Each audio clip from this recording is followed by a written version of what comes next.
Shalom saudara yang saya kasih dalam Yesus Kristus. Biar damai sejahtera sukacita yang berasal daripada Roh Kudus tercurah atasmu hari ini. Pagi yang cerah, sebelum engkau melakukan aktivitas, saya membawa saudara untuk bersama-sama dengan saya untuk kita belajar akan firman Tuhan. Kita tahu kita butuh firman Tuhan di dalam kehidupan kita, untuk kita boleh menghadapi segala sesuatu di zaman ini, bahkan ke depan ini, kita butuh firman Tuhan. Sebab hanya firman Tuhanlah yang bisa menolong kita. Hanya firman Tuhanlah yang bisa menjaga dan melindungi kita. Mari, sebab itu, siapkan hatimu dan pikiranmu sebelum engkau masuk di dalam hadirat-Nya, sebelum engkau masuk di dalam firman Tuhan, kita berdoa terlebih dulu supaya kita boleh diberkati. Mari kita berdoa. Bapa kami di dalam surga, kami datang kembali kepadamu. Kami boleh bersyukur di hadapan-Mu karena Engkau sudah melindungi kami sepanjang malam sampai pagi ini. Tuhan, terima kasih buat nafas yang baru. Terima kasih buat kekuatan dan kesehatan di pagi hari ini.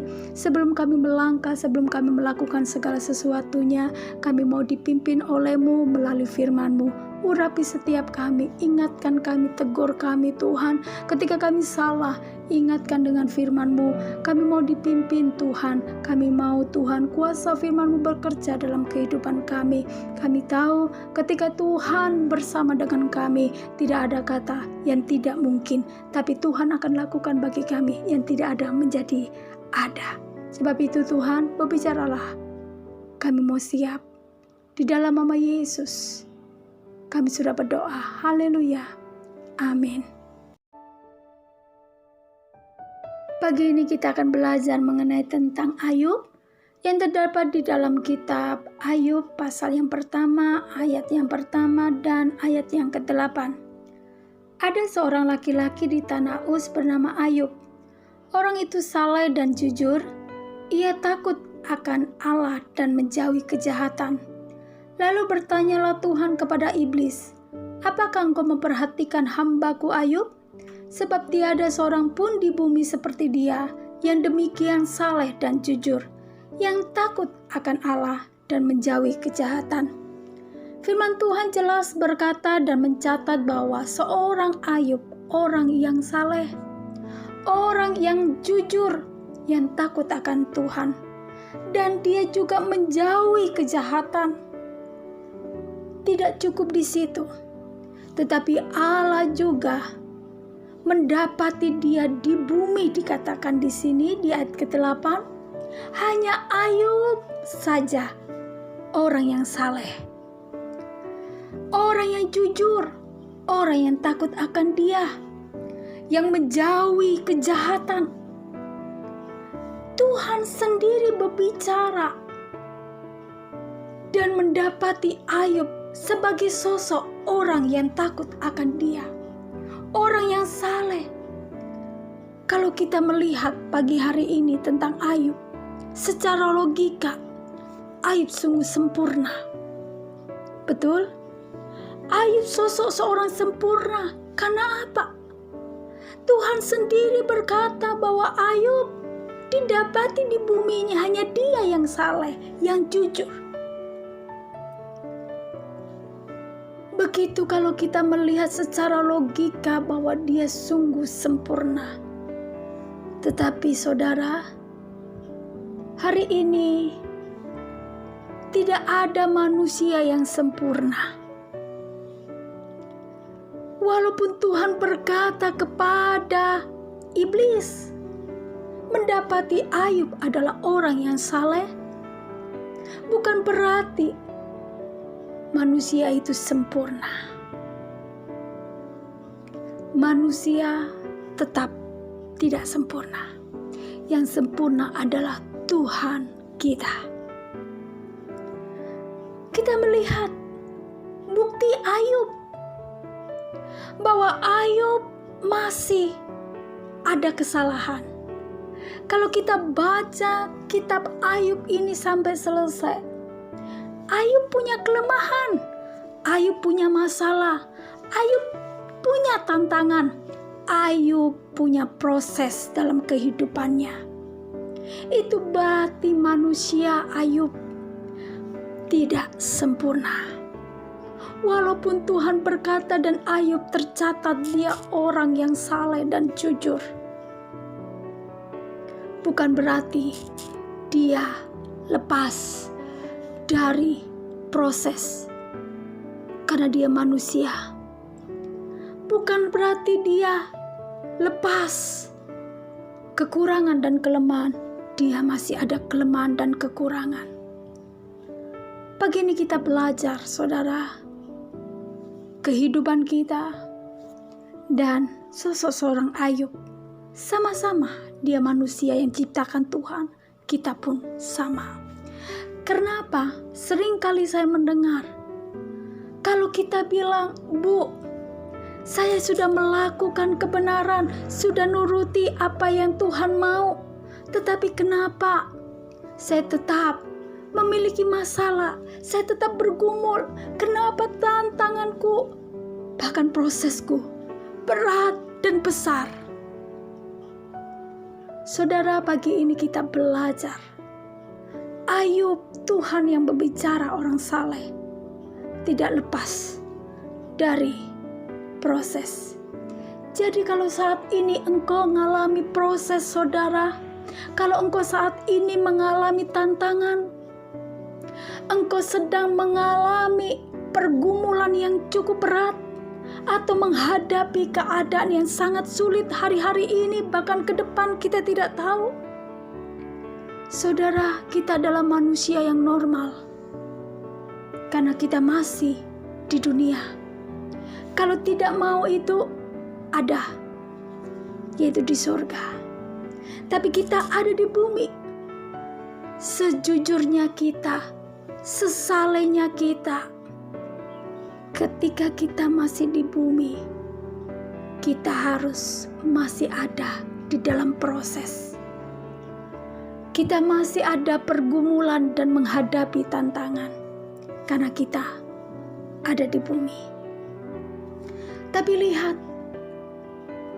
proses dan tantangan yang dihadapi Ayub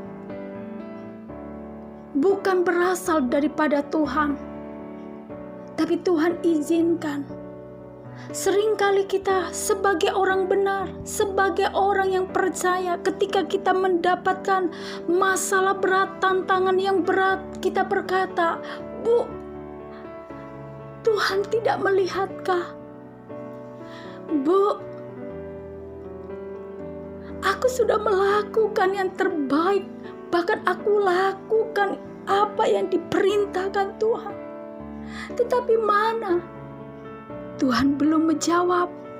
Atau aku yang sudah melakukan yang begini, begitu, yang terbaik. Atau Tuhan yang kasih, yang memberikan semua cobaan ini. Sekali lagi saya berkata kepada saudara, Tuhan tidak pernah memberikan, tetapi mengizinkan. Ketika Tuhan mengizinkan karena kita adalah manusia, yang dimana kita terus akan dimurnikan. Proses di bumi ini bukan berarti Tuhan meninggalkan. Tetapi ketika kita diproses, Tuhan pun bersama dengan kita. Coba lihat Ayub. Ayub diproses cukup berat. Dia memiliki keturunan 10. Diambil semuanya. Kekayaannya. Bahkan bukan cukup di situ. Orang yang paling dekat, sahabat-sahabat, semua saudara meninggalkan, mencemooh. Dan Ayub pun mengalami sakit. Sakit yang bukan biasa. Sampai Ayub pun berkata, untuk saking gatalnya badan dia garuk dengan kaca. Berarti begitu sakit. Bukan berarti ketika Ayub mengalami semua itu, Tuhan meninggalkan Ayub. Awal pertama Ayub berkata, Tuhan memberi, Tuhan mengambil. Terpujilah. Ayub melakukan yang benar awal ketika kita menghadapi proses atau tantangan dan masalah bertubi-tubi untuk kita dapati. Yang pertama, kita bisa berkata itu awal bagus. Proses selanjutnya, apakah Ayub tidak mengalami namanya putus asa? Ya. Kemarahan? Iya. Bersungut? Iya. Ayub mengalami. Tetapi kita akan belajar pagi ini. Apakah persungutan Ayub diteruskan? Apakah menyelesaikan? Tidak. Itu makin panjang tuh proses. Semakin Ayub menggerutu, semakin Ayub marah, itu tidak akan menghentikan proses yang terjadi. Tetapi ketika Ayub sadar, dia berkata di Ayub 42 ayat yang kedua, "Aku tahu bahwa Engkau sanggup melakukan segala sesuatu dan tidak ada rancanganmu yang gagal." Ayat yang kelima, "Hanya dari kata orang saja aku mendengar tentang Engkau, tetapi sekarang mataku sendiri memandang Engkau." Lihat, Ayub mulai sadar bahwa sesungguhnya rancangan Tuhan itu tidak pernah gagal di dalam kehidupannya. Masalah yang dia dapati, pergumulan yang dia alami seberat itu, rancangan Tuhan bagi dia itu tidak menggagalkan. Tuhan sanggup untuk membalikan lebih dari dia punya. Karena memang kita semua adalah milik Tuhan. Apa yang kita punya? Kalau hari ini saudara engkau mengalami seperti Ayub, orang yang kau kasihi hilang daripadamu, atau sesuatu yang engkau benar-benar berharga, yang terbaik, lepas daripadamu, hilang daripadamu. Saya berkata pagi ini pada saudara, kita belajar seperti sosok seorang Ayub. Bukan Tuhan tidak sanggup membalikan semua yang terbaik daripada kita. Semua yang kita miliki dulu sampai hari ini, itu sesungguhnya milik Tuhan. Kalaupun sekarang hilang dan lepas atas kita, Tuhan sanggup membalikan yang jauh lebih dari yang kita punya yang dulu.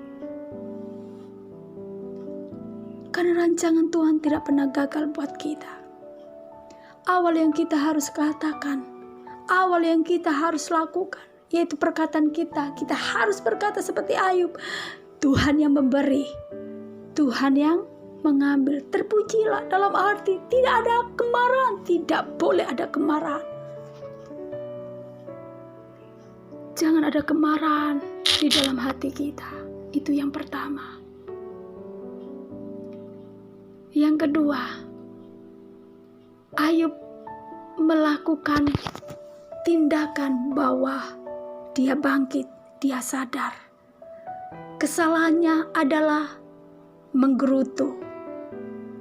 Kalau kita menggerutu, marah, itu tidak akan menyelesaikan masalah kita. Atau kita melihat ke belakang, itu tidak akan menyelesaikan. Yuk, hentikan itu. Ayub berkata di ayat yang kedua, "Aku tahu," ini iman Ayub bangkit kembali, "bahwa Engkau sanggup melakukan segala sesuatunya." Dia melihat dan memandang Tuhan kembali bahwa Tuhan itu sanggup mengadakan mujizat.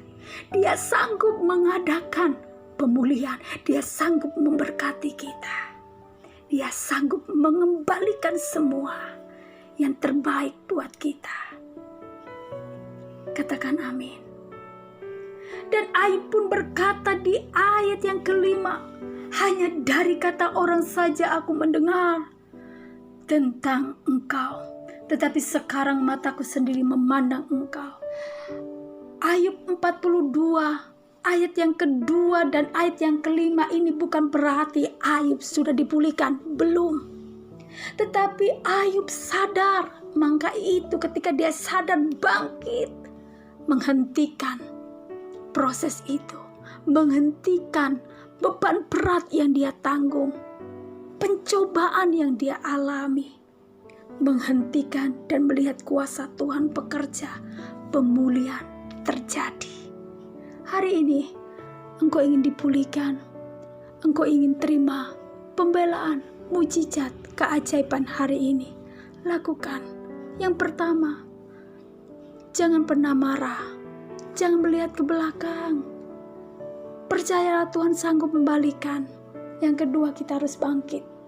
Sadar bahwa Tuhan, iman kembali bahwa Tuhan itu berkuasa sanggup membalikan. Tuhan berkuasa, bukan masalah kita yang menguasai kita. Tapi Tuhanlah yang akan berkuasa dan menguasai masalah kita dan diselesaikannya. Dan masalah yang kita hadapi, sesungguhnya kita boleh mengenal secara pribadi lebih. Seperti Ayub, dulu memang dia mengenal Tuhan, kata orang, tapi karena masalahnya, proses yang dia alami, dia boleh mengenal secara pribadi akan Tuhan.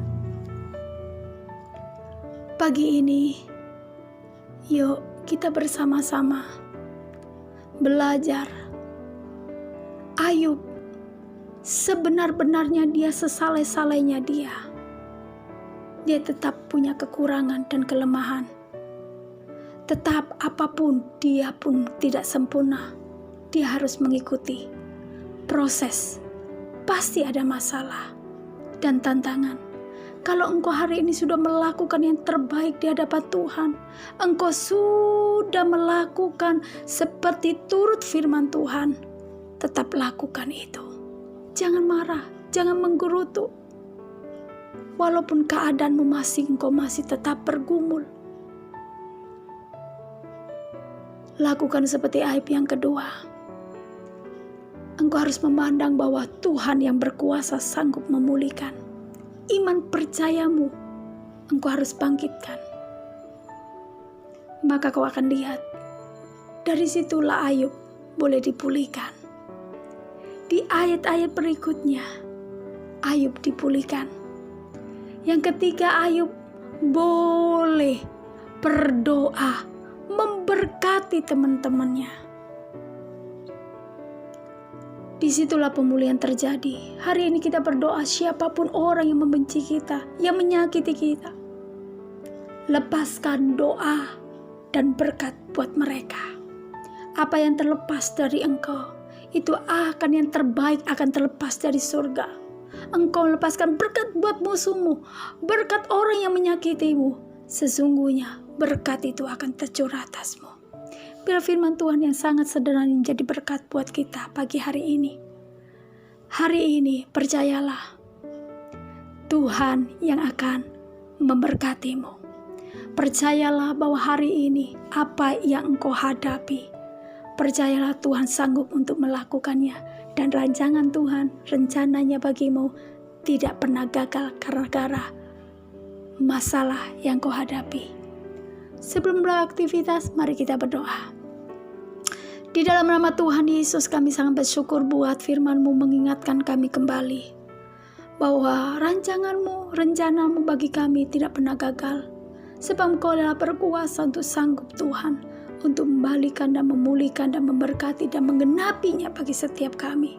Keadaan kondisi kami bukan berarti kami akan jatuh, hancur, lebur. Tapi apa yang kami hadapi, Tuhan, itu terbaik untuk kami boleh melihat. Kami boleh lebih dekat akan Engkau. Bahkan tidak cukup di situ, itu masalah tantangan yang kami hadapi tidak membuat kami hancur. Tetapi Tuhan, Engkau kan ambil alih dan menggantikan yang terbaik buat kami. Pagi ini hamba melepaskan berkat buat umat-Mu Tuhan. Apapun pergumulan umat-Mu, seberat apapun, aku tahu Tuhan, Engkau tidak pernah tinggalkan umat-Mu, tapi Engkau bersama dengan mereka. Engkau akan memberkati Tuhan. Engkau akan menolong, Engkau akan memulihkan, menyembuhkan. Bahkan Tuhan, Engkau akan membela umat-Mu. Hamba melepaskan berkat itu bagi seluruh umat-Mu pagi hari ini. Apa yang dia kerjakan Kau buat berhasil dan beruntung. Apa saja yang mereka lakukan Tuhan, Engkau juga memberkati. Kemanapun ia berada, Engkau juga akan memberkati. Kesuksesan, perlindungan, kejayaan, biarlah itu tercurah dan tetap ada tinggal bersama umat-Mu. Sampai Engkau datang kedua kali untuk menjemput kami semuanya. Di dalam nama Tuhan Yesus kami berdoa. Amin. Sebelum kau melakukan aktivitas, saya berkata kepada saudara, tetap semangat. Percayalah, rancangan Tuhan akan digenapi buatmu. Tuhan Yesus memberkati.